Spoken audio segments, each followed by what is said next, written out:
Hello my dear students, आज आम video देखा एसे साधारणतंत्र दिवस उपलक्षे जो विभिन्न स्कूल कॉलेज रे प्रतियोगिता होते एसे कंपटीशन डिबेट कंपटीशन भिडियो देखा आम गोटे एसे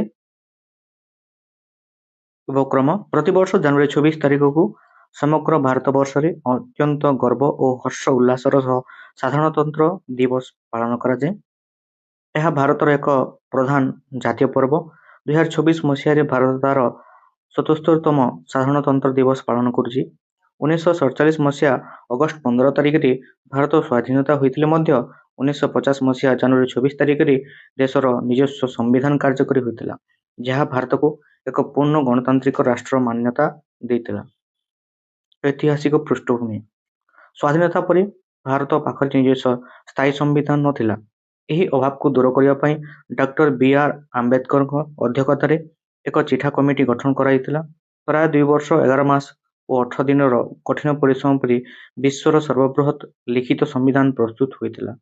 1930 मसीह यही दिन पूर्ण स्वराज घोषणा करा जनवरी 26 तारिख को संविधान कार्यकारी करने पाई बछाइतिला। उत्सव पालन साधारणतंत्र दिवस मुख्य उत्सव देशर राजधानी नुआदिल्ली कर्तव्य पथठारे अनुष्ठित हुए।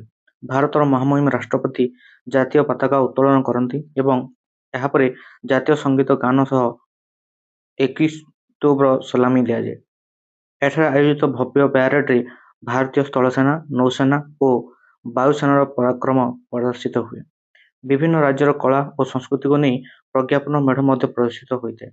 2024 मसीह यह उत्सव एक विशेष आकर्षण होची वंदे मातरम 150 वर्ष पूर्ति, जहाँ आमर जातीय गीतर गौरवमय इतिहास को सम्मान जनाउछि।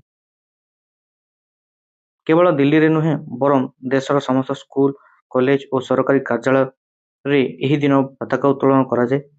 छात्र छात्री माने विभिन्न सांस्कृतिक कार्यक्रम रे अंशग्रहण करी देशभक्तिर वार्ता प्रसार करती। यही दिनटी आमको आमर मौलिक अधिकार एवं कर्तव्य विषय सचेतन कराए।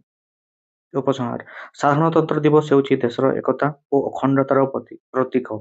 यह सही समस्त संग्रामी और संविधान प्रणेता को मन पकाइबार दिन, जहाँ जो आम आज एक स्वाधीन और गणतांत्रिक भाव में बास करुचु। जड़े सचेतन नागरिक भाव देशर प्रगति पर संकल्प नेबा ही यही दिवसर प्रकृत उद्देश्य। जय हिंद, जय भारत।